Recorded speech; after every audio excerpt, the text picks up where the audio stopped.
Friends, आज हम CPC का पार्ट 6 सप्लीमेंटल प्रोसीडिंग्स के बारे में बात करेंगे।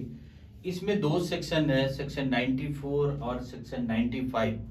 सेक्शन 94 सप्लीमेंटल प्रोसीडिंग के बारे में बात करता है कि और उसमें क्या क्या प्रोसीडिंग कर सकते हैं, किस चीज में अगर कोई ट्रस्ट है उसके उद्देश्य जो ट्रस्ट के थे, जो उसके एम थे, जो उसके सब्जेक्ट मैटर थे, जो उसके कार्य थे, अगर वो विफल हो गए हैं और केस किया गया कि इसके द्वारा कोई बात किया गया है, इसके द्वारा ये जो इसके उद्देश्य थे वो विफल हो गए हैं, तो उनको उन उद्देश्यों को कार्य करने के लिए, उन उद्देश्य को लागू करने के लिए कोर्ट क्या कर सकता है। कोर्ट पहली बात इसमें कहा, issue a warrant to the arrest of defendant. जो डिफेंडेंट हैं, जो प्रतिवादी हैं, उनको अरेस्ट करने के लिए एक वारंट जारी कर सकता है। कौन? कोर्ट कर सकता है। और जब वारंट जारी करेगा और उस व्यक्ति के पास में वारंट पहुंचता है तो वो व्यक्ति पर ये दबाव होगा कि वो सिक्योरिटी दे दे कि हम इस तारीख को कोर्ट में उपस्थित होंगे, या ये तारीख है, इस तारीख तक ये जो चीजें गलत हुई हैं इनको सही कर देंगे। इसके लिए वो सिक्योरिटी दे दे। अगर वो सिक्योरिटी नहीं देता है या तो उसकी अवहेलना होगी। अगर वो सिक्योरिटी दे देता है कि हम 30 दिन बाद में, 60 दिन बाद में ये चीज की पूर्ति करेंगे या जमा कर देंगे, और उस डेट तक अगर वह कार्य करने के लिए अनुपयुक्त हो जाता है, मतलब वह कार्य नहीं करता है, ऐसा कार्य करने में फेल हो जाता है, तब क्या कर देगा, उसी सिक्योरिटी के तहत send to the civil prison, उस प्रतिवादी को कोर्ट सिविल कारागार में निरुद्ध कर सकती है। पहली बात सब क्लास 1 कहता है। अब सेकंड कहता है कोर्ट ऑर्डर करेगा। क्या करेगा? सिक्योरिटी के लिए ऑर्डर करेगा। जो सिक्योरिटी होगी उसके लिए ऑर्डर कर सकता है कि प्रोड्यूस द प्रॉपर्टी, अपनी कोई भी संपत्ति उसके एवज में कोर्ट में रखे। उस जो ट्रस्ट का नुकसान हुआ, उस नुकसान के लिए वह अपनी कोई भी संपत्ति कोर्ट में रखे और वह कोर्ट के बिलोंग हो जाएगी, कोर्ट के अध्याधीन हो जाएगी। जो संपत्ति सिक्योरिटी के लिए प्रतिवादी रखेगा। अब कोर्ट उस संपत्ति को जो कोर्ट में रखा है प्रतिवादी ने, वो उस टाइम में अगर जो कार्य कोर्ट को उसने हामी भरी है कि ये हम इतने दिन में पूरा कर देंगे, अगर नहीं पूरा कर पाता है तो कोर्ट उसको अटैचमेंट टू द प्रॉपर्टी, उस प्रॉपर्टी को कुर्क कर सकता है, उस प्रॉपर्टी को कुर्क कर सकता है। अब सेक्शन 3 कहता है, अगर कोर्ट ने उसकी प्रॉपर्टी पर जो उसने सिक्योरिटी दी है या जो उसकी प्रॉपर्टी है उस पर अगर उसने टेम्परेरी इंजेक्शन ले रखा है, किसने? कोर्ट ने टेम्परेरी इंजेक्शन कर रखा है प्रतिवादी की संपत्ति पर, और अगर वो उस कोर्ट की जो टेम्परेरी इंजेक्शन है उसकी अवहेलना करता है, मतलब संपत्ति बेचने के लिए कर देता है, संपत्ति कहीं पर गिरवी रखने के लिए प्रयोग कर देता है, या उस संपत्ति को खुर्द-बुर्द करने का प्रयास करता है, तो फिर कोर्ट उसको क्या करेगी? Send to the civil prison, उसको सिविल कारागार में निरुद्ध कर सकती है। अटैचमेंट टू द प्रॉपर्टी को कुर्क कर सकती है, और सेल टू द प्रॉपर्टी, कुर्क करने के बाद उस प्रॉपर्टी को सेल भी कर सकती है। ये इसमें किसको? कोर्ट को पावर दिया गया है। अपॉइंटमेंट रिसीवर, इसका सब क्लास 5 कहता है कि रिसीवर को अपॉइंट कर सकती है।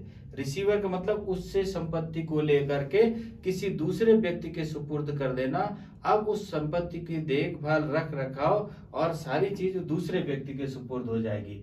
या इंटरलोकुटरी ऑर्डर, कोई अन्य जो आदेश है, वो भी कोर्ट को पावर है कि अगर कोई ट्रस्ट संपत्ति को खुर्द बुर्द किया जा रहा है, उसके उद्देश्यों को विफल करने के लिए किया जा रहा है, तो उसके उद्देश्यों को लागू करने के लिए जो उचित आदेश है वो कर सकती है। ये सप्लीमेंटल प्रोसीडिंग होती है।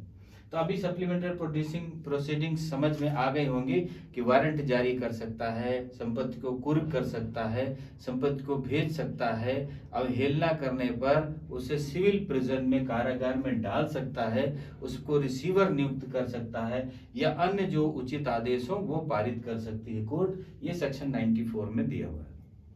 सेक्शन 95 कहता है compensation for obtaining arrest, attachment और इंजेक्शन एंड इनसफिशिएंट ग्राउंड। अब कहते हैं कि कोई वाद कर दिया गया, कोई वाद दाखिल किया गया कोर्ट में, किसी व्यक्ति ने वाद दाखिल किया, वाद पर अरेस्ट का ऑर्डर हुआ, या कुर्क करने का, अटैचमेंट का ऑर्डर हुआ, या इंजेक्शन का ऑर्डर हुआ, ये तीन में से कोई भी चीज हुआ, और प्रतिवादी जब कोर्ट में जाता है इन तीन चीजों के खिलाफ में, अप्लाई इनसफिशिएंट ग्राउंड, अगर इनमें से इनसफिशिएंट ग्राउंड के तहत अगर मुकदमा फाइल किया गया है, और या मुकदमा जो इनसफिशिएंट ग्राउंड के आधार पर फेल, मतलब उसको खत्म कर दिया गया, उसको क्या है, नो रीजनेबल ग्राउंड, क्योंकि उसमें कोई रीजनेबल ग्राउंड नहीं, या वापस कर लिया गया लेकिन प्रतिवादी के खिलाफ मुकदमा किया गया, तो कोर्ट ये कहती है अगर प्रतिवादी को परेशान करने के नियत से किया गया, कोर्ट का टाइम वेस्ट करने के नियत से किया गया, या उसके रीजनेबल ग्राउंड नहीं थे, उन ग्राउंड के आधार पर केवल बेकार करने के लिए किया गया मुकदमा, प्रतिवादी गणों को फालतू में परेशान करने के लिए मुकदमा किया गया है, और उसके मुकदमे के आधार पर अरेस्ट हुए वो, या कुर्की वारंट जारी हुआ, या उसमें इंजेक्शन हो गया, तब फिर अपोजिट पार्टी को ये राइट बनता है कि वो अपने कोर्ट को बताए, और कोर्ट को बताने के बाद क्या होता है, डिफेंडेंट में भी apply to the court, defendant उसकी हर्जाना के लिए कोर्ट में अप्लाई कर सकता है, court award against the plaintiff, और उस प्लेंटिफ के खिलाफ जिसने फर्जी ग्राउंड पर, झूठे ग्राउंड पर, झूठे आधारों पर अगर मुकदमा किया है, और उसके आधार पर अरेस्ट या अटैचमेंट या इंजेक्शन का ऑर्डर प्राप्त कर लिया धोखे से, तो फिर उसको 50,000 रुपए तक का उस पर कंपनसेशन कोर्ट कर सकता है, और वो कंपनसेशन जो प्लेंटिफ है, जो वादी है,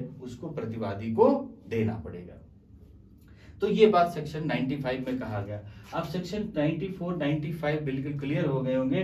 95 में यह कहा गया कि आप झूठे आधारों पर परेशान करने की नियत से, कोर्ट का समय बर्बाद करने की नियत से, इनसफिशिएंट ग्राउंड के आधार पर आप मुकदमा करते हैं, और कहीं छल कपट के द्वारा अगर आप अरेस्ट या अटैचमेंट या इंजेक्शन का आदेश प्राप्त कर लेते हैं, उससे पर प्रतिवादी परेशान होता है, तब फिर वो प्रतिवादी को आदेश करता है कि प्रतिवादी को ये राइट बनता है कि वो कोर्ट में मुकदमा दाखिल कर दे, और जो प्लेंटिफ है, वादी है, जिसने फर्जी ग्राउंड पर मुकदमा दाखिल किया, उससे वो रिकवरी या अवार्ड पा ले, कंपनसेशन पा ले, जो कोर्ट को राइट है 50,000 तक का उस पर जुर्माना कर सकती है, और जो उसे देना पड़ेगा।